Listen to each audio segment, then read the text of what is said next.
नमस्कार, सुप्रभात। सुबह के 7 बजने को है। 7 की बड़ी बात लेकर मैं हूं आपके साथ तृप्ति सोनी। मध्य प्रदेश विधानसभा बजट सत्र का आज चौथा दिन है। महंगाई और बढ़ते अपराध को लेकर हंगामे के आसार हैं। विधानसभा में विपक्ष ने रणनीति तैयार कर ली है। सरकार की घेराबंदी से करने के लिए शून्यकाल में मामला उठाएंगे। ग्वालियर चंबल में चिटफंड कंपनियों की मनमानी का भी मुद्दा गूंजेगा। कई मंत्री अपने विभागों की सालाना रिपोर्ट आज सदन में पेश करेंगे। तो मध्य प्रदेश विधानसभा के बजट सत्र का आज चौथा दिन। महंगाई और बढ़ते अपराध को लेकर हंगामे के आसार हैं। विपक्ष लगातार सत्ता पक्ष को घेरने के जुगत में और कई मुद्दे ऐसे जो सदन में आज उठाए जाने वाले हैं। सरकार की घेराबंदी करने के लिए शून्यकाल में विपक्ष मुद्दा उठाएगा। ग्वालियर चंबल में चिटफंड कंपनियों की मनमानी का मुद्दा भी सदन में उठेगा।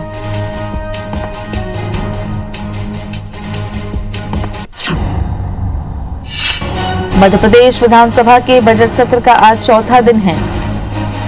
2 मार्च को बजट पेश होना है। उससे पहले सदन में महंगाई और बढ़ते अपराध को लेकर मुद्दे उठ रहे हैं। हंगामे के आसार आज हैं।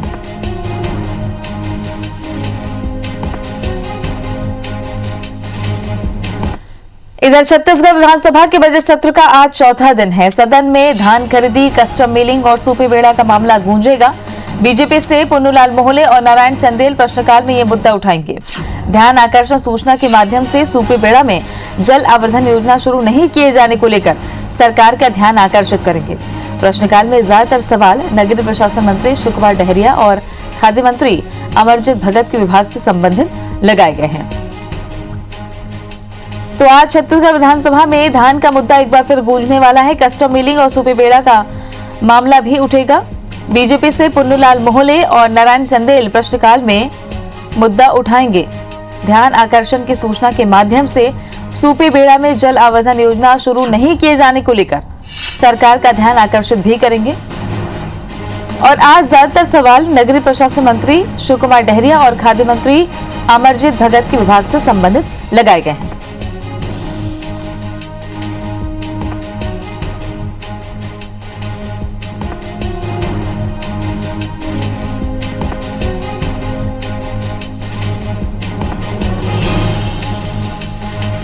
स्टार जैन जुड़ गए हैं ज्यादा जानकारी के साथ में। स्टार, छत्तीसगढ़ विधानसभा के बजट सत्र का आज चौथा दिन है।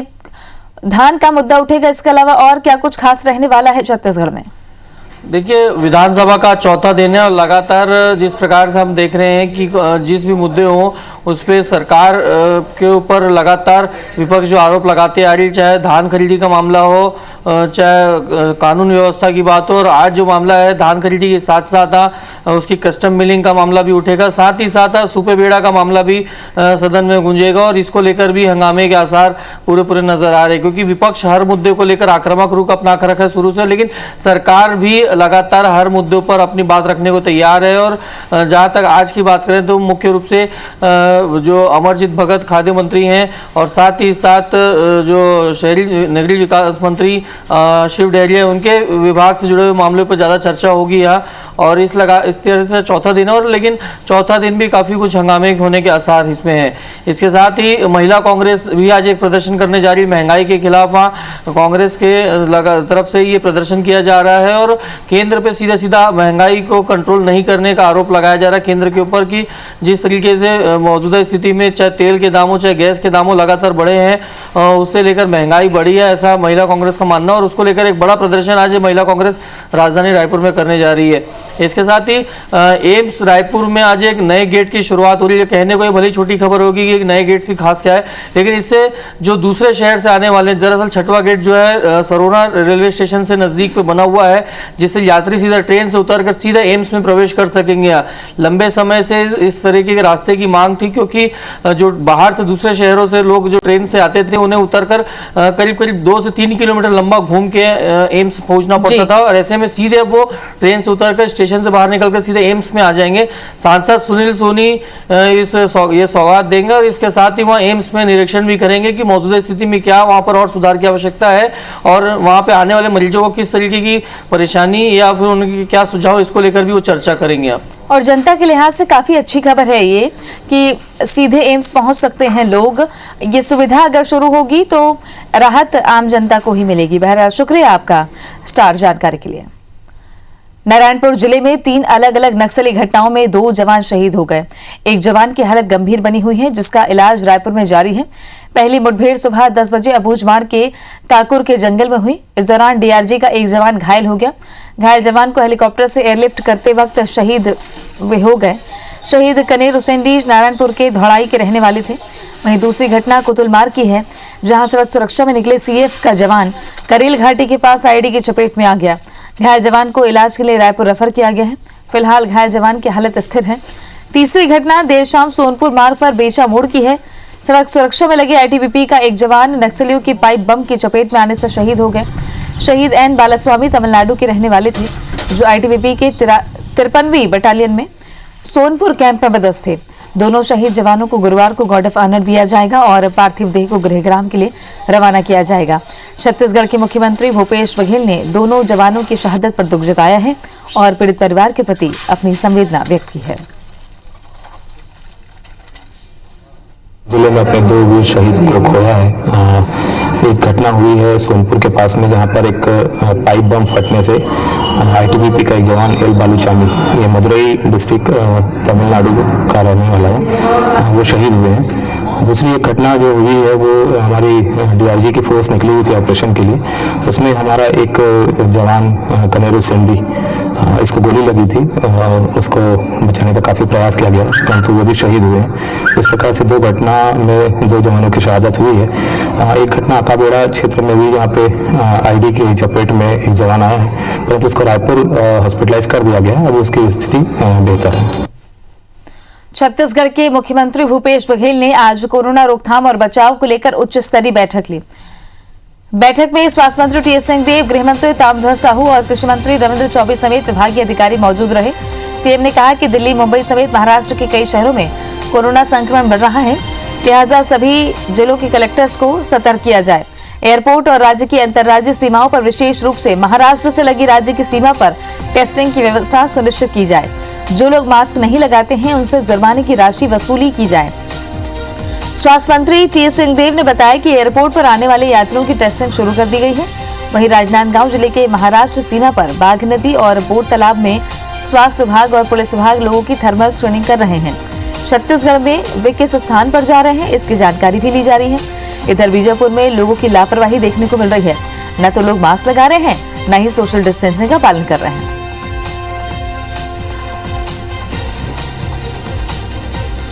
तो कल एक अहम बैठक मुख्यमंत्री भूपेश बघेल ने ली और कहा है कि बढ़ रहा है कोरोना संक्रमण, जिसको लेकर सावधानी बरतनी बेहद जरूरी है और सभी जिला कलेक्टर्स को सतर्क रहने के निर्देश सीएम भूपेश बघेल ने दिए हैं।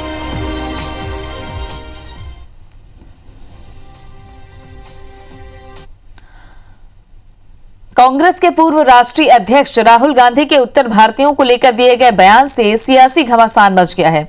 बीजेपी ने जहां इसे सियासी मुद्दा बनाते हुए राहुल गांधी को जमकर घेरा, तो वहीं कांग्रेस राहुल के बयान पर बचाव की मुद्रा में है।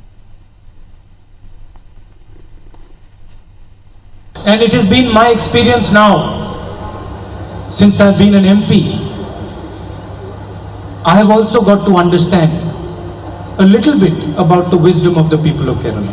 For the first 15 years, I was a member of parliament in the north. So I had got used to a different type of politics. And for me, coming to Kerala was very refreshing. I found that people are interested in issues, not just superficially, but going into detail in issues.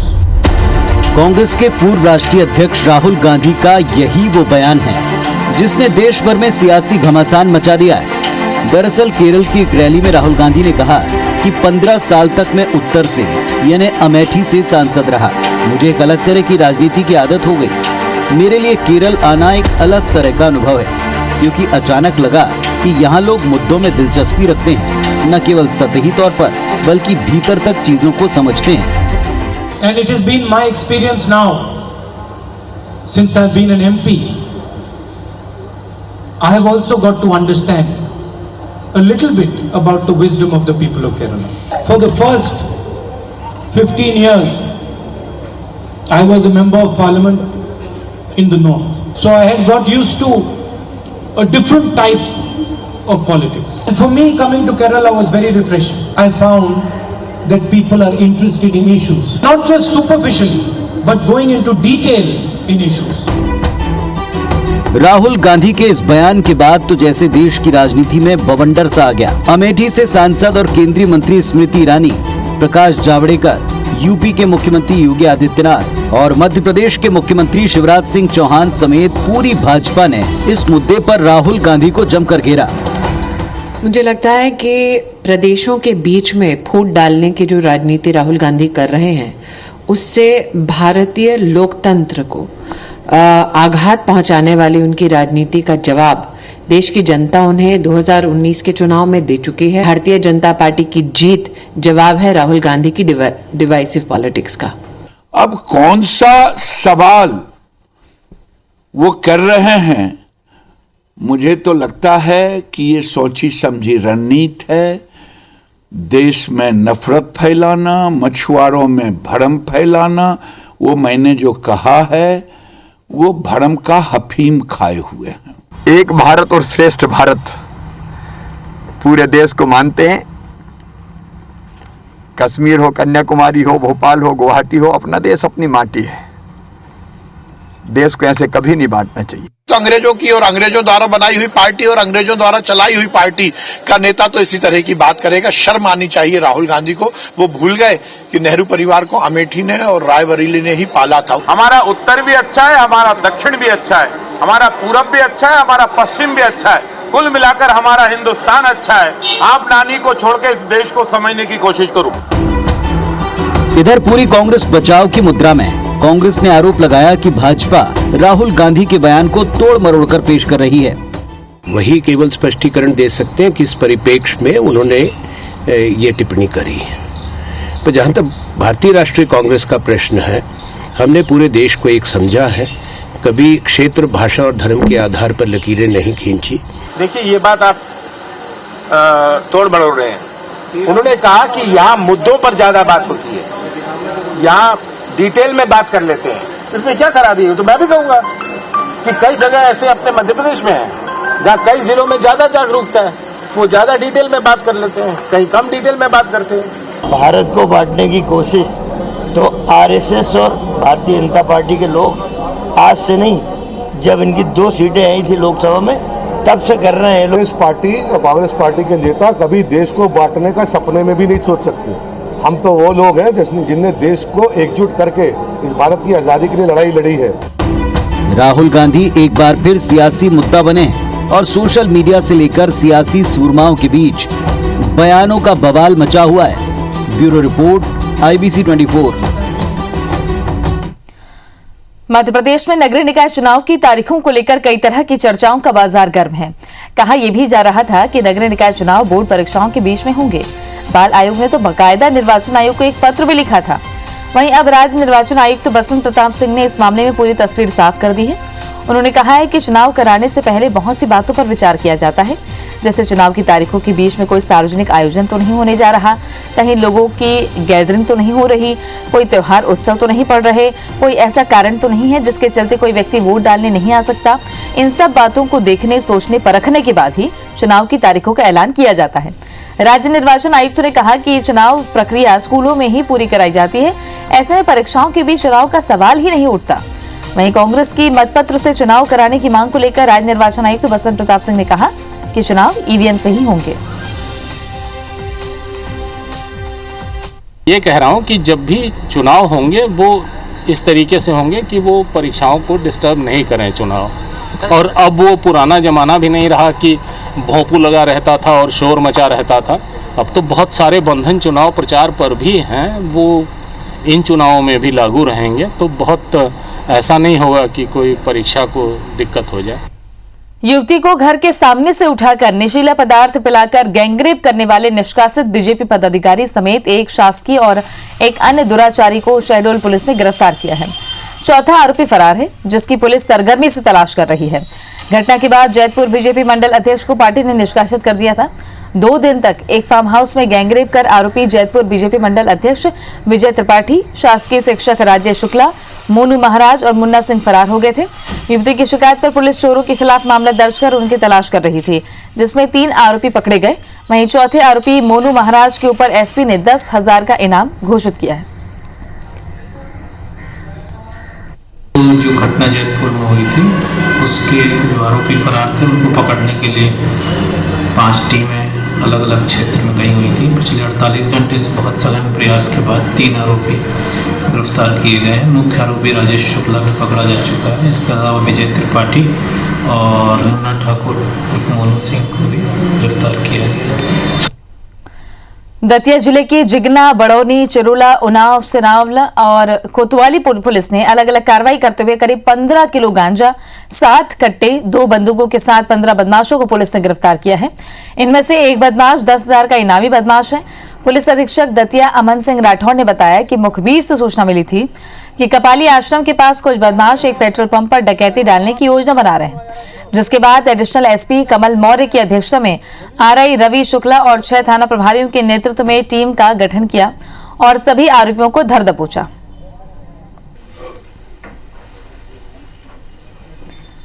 Dewas के कैला देवी चौराहे पर शाम को 12वीं के एक छात्र पर 3 लोगों ने चाकू से हमला कर दिया। पीड़ित छात्र 15 मिनट तक सड़क पर पड़ा रहा, तड़पता रहा, लेकिन किसी शख्स ने मदद नहीं की। फिर जख्मी शख्स ने अपने दोस्तों को फोन किया, जिसके बाद उसे मदद मिल सकी।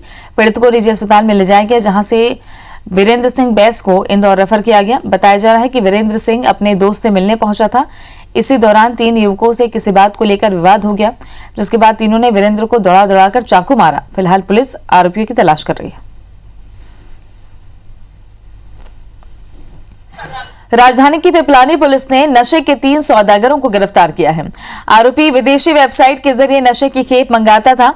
आरोपी इंटरनेट कैफे जाकर नशे की खेप का ऑर्डर करता था, फिर उस खेप को 2 साथी ऋतिक कौशल और आयुष मनवानी के साथ मिलकर भोपाल के कॉलेज और पब रेस्टोरेंट में सप्लाई करता था। पिपलानी टीआई चैन सिंह रघुवंशी ने तीनों तस्करों के कब्जे से एलएसडी नशे के 100 पैकेट, एक्सटीसी नशे की 100 गोलियां और एमडी जिसे म्याऊ म्याऊ कहा जाता है वो 6 ग्राम जब्त की है। राजधानी में एक्सटीसी और एलएसडी नशा नया है और ये पहली बार पकड़ा गया है। फिलहाल पुलिस ने आरोपियों को गिरफ्तार कर लिया है, साथ ही माफिया के कनेक्शन खंगाल रही है। पिपलानी थाने ने 3 लोगों को अरेस्ट किया है, जिसमें और उनके पास से अराउंड 100 एलएसडी के स्टैम्प्स और 100 एमडीएमए या एक्सटेसी जो आप कहते हैं उसके टैबलेट्स और 5 ग्राम एमडीएमए, एमकैट, मियाओ मियाओ जैसे कहते हैं, ये 3 ड्रग्स जो हैं ये बरामद हुए हैं।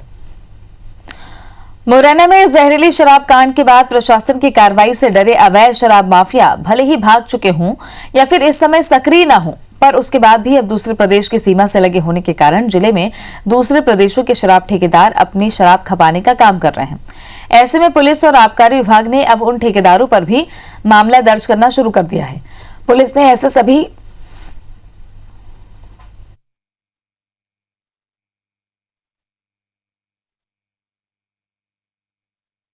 कार्रवाई है, ये काफी दिनों से चालू है। इसमें 1-2 महीना हो गया है लगभग, और कम से कम इस प्रकार के हर प्रकरण जहां पर कि हमको ठेके की शराब मिल रही है, सभी में धारा 42 आबकारी एक्ट के अंतर्गत ठेकेदारों पर कार्रवाई की जा रही है। लगभग 10 से 15 प्रकरण ऐसे हो चुके होंगे। राजधानी भोपाल में नगर निगम की आर्थिक तंगी शहर के विकास कार्यों पर भारी पड़ रही है।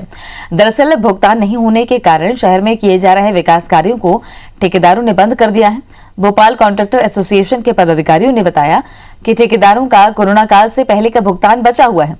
ये भुगतान भी अलग अलग मदों में 90 करोड़ रुपए से ज्यादा राशि है। 3 माह पहले भी नगर निगम के ठेकेदारों ने निर्माण कार्यों को रोक दिया था, जब निगम प्रशासन ने करीब 10 से 20% राशि का भुगतान किया था। साथ ही 100 करोड़ रुपए से ज्यादा लागत के सिविल वर्क के लिए नए टेंडर भी जारी किए थे। पदाधिकारियों ने बताया, निर्माण सामग्री और पेट्रोलियम के बढ़ते दामों के कारण निर्माण कार्यों की लागत भी बढ़ी है। ऐसे में बकाया भुगतान नहीं होने के कारण अब अपनी जेब से लागत लगाकर काम नहीं किया जा सकता। उधर नगर निगम आयुक्त का कहना है कि जल्द ही ठेकेदारों की बकाया राशि भी चुकाई जाएगी। लगभग नगर निगम में 90% काम बंद पड़े हुए हैं, क्योंकि निगम की हालत बहुत खस्ता है, पेमेंट हो नहीं पा रहे हैं ठेकेदारों को। नहीं, जब तक पेमेंट नहीं होगा तब तक कार्य करना संभव नहीं है। ठेकेदार अपनी जेब से कहाँ तक लगाएगा। तो अभी तो कोई इरादा नहीं है काम शुरू करने का, जब तक पेमेंट की व्यवस्था नहीं होती अच्छे से तब तक नहीं शुरू करेंगे। सभी ठेकेदारों का, हमारा 392 ठेकेदार है, 392 ठेकेदारों में से 305 लोगों का खाता में हमने कुछ अमाउंट भेज चुके हैं। बचा हुआ मतलब 80 लोगों के ऊपर भी उनका भी मतलब 1-2 दिनों में राशि भेज रहे हैं। सड़क सुरक्षा के महत्व के विषय में जन जागरूकता बढ़ाने के लिए नवा रायपुर स्थित शहीद वीर नारायण सिंह अंतर्राष्ट्रीय क्रिकेट स्टेडियम में 5 मार्च से 21 मार्च तक road safety world series cricket tournament का आयोजन किया जा रहा है। मुख्यमंत्री भूपेश बघेल इस टूर्नामेंट का शुभारंभ करेंगे। परिवहन मंत्री मोहम्मद अकबर ने विधानसभा परिसर में कार्यकारिणी समिति की बैठक में तैयारियों की समीक्षा की। परिवहन मंत्री ने सभी आवश्यक तैयारी 5 मार्च से पहले सुनिश्चित करने के निर्देश दिए हैं। बैठक में परिवहन सचिव ने बताया कि टूर्नामेंट आयोजन में भारत सरकार की कोरोना गाइडलाइन का पालन किया जाएगा। बैठक में बताया गया कि टूर्नामेंट में टिकट की कीमत अलग अलग श्रेणी में 500 से 10,000 रुपए तक रखी गई है। इनमें सामान्य टिकट 500, 700, 1100 और 1500 रुपए है, जबकि गोल्डन 6,000, प्लेटिनम और सिल्वर 8,000 और बॉक्स की दर 10,000 रुपए निर्धारित की गई है। बैठक में अपर परिवहन आयुक्त दीपांशु काबरा, खेल संचालक श्वेता सिन्हा, कलेक्टर एस भारतीदासन समेत cricket league management group Mumbai के प्रतिनिधि भी उपस्थित थे। डीजीपी ने इस सीरीज के दौरान सुरक्षा व्यवस्था को लेकर अलग से बैठक की है। सांपों को देखकर वैसे तो हर कोई डर जाता है, लोगों के पसीने छूट जाते हैं और लोग डर से कांपने लगते हैं, लेकिन एक ऐसा लड़का है जो सांपों से डरता नहीं बल्कि उन्हें पकड़ता है, लोगों की जान बचाता है और बचाता है सांपों को लोगों से। हम बात कर रहे हैं अंबिकापुर में रहने वाले सत्यम की, जिन्हें लोग कहते हैं स्नैक मैन ऑफ सरगुजा। ये उम्र में भी ज्यादा बड़े नहीं हैं, लेकिन इनके कारनामे चौंका देने वाले हैं। 24 साल की उम्र में सत्यम हजारों सांपों का रेस्क्यू कर चुके हैं, जिनमें python, cobra, king cobra, rattlesnake और कई दुर्लभ प्रजातियों के सांप शामिल हैं। सत्यम का कहना है कि लोगों को सांपों के बारे में जानने की जरूरत है, न कि उनसे बेवजह डरने की, क्योंकि ज्यादातर सांप जहरीले नहीं होते और लोगों की मौत डर की वजह से या झाड़ फूंक की वजह से होती है। देखिए, स्टार्टिंग में तो मेरे को वन्य जीवों से प्रेम था, तो मैं खुद ही से बस डिस्कवरी और वाकई के थ्रू करता था। तो स्टार्टिंग से मेरे को इंटरेस्ट था और मैं पढ़ते रहता था। तो मैं सोचता था कि मेरा किसी तरह वन्य जीवों से या फिर वाइल्ड लाइफ से कोई इसी एनजीओ से कनेक्शन हो जाए, तो फिर मैं स्नैक रेस्क्यू या वाइल्ड लाइफ रेस्क्यू स्टार्ट करूँ। देखिए, मेन क्या है कि गवर्नमेंट सारे टॉपिक को देखता है, लेकिन स्नैक रेस्क्यू को सीरियसली नहीं लेते हैं। कई गुना कंपेयर करके लगभग अब ऑल इंडिया का मैं बता रहा हूँ 60,000 से ज़्यादा लोगों की मृत्यु स्नैक बाइट से होती है। 90% मान लीजिए सांप नॉन वेनमस रहते हैं, लेकिन लोगों में क्या है कि सांप का इतना खौफ है कि कुछ लोग तो सांप के डर से मर जाते हैं, और कुछ ऐसा रहता है कि उन लोग का अभाव नहीं रहता, तो कुछ झाड़ फूक के चक्कर में, जादू टोना, ये सब के चक्कर में ऐसा हो जाते हैं। तो मैं इसके लिए लोगों में अवेयरनेस लाना चाहता हूँ, और साथ में वेनम सेंटर और स्नैक पार्क की भी सोच रहा हूँ कि ये हमारे छत्तीसगढ़ में स्टार्ट हो जाए तो इंडिया लेवल का एक अलग हो जाएगा। कई सारे एनजीओ हैं जो snack rescue, wild life rescue के लिए काम करते हैं। सबको एक यूनिट बनाकर अगर स्नैक पार्क और वेनम सेंटर का कार्य शुरू किया जाए तो ये हमारे छत्तीसगढ़ के लिए बहुत लाभकारी होगा। साथ की बड़ी बात में आज के लिए बस इतना ही। आगे देखिए छत्तीसगढ़ी भाषा में खबरों का बुलेटिन। हमार बानी हमार कोट।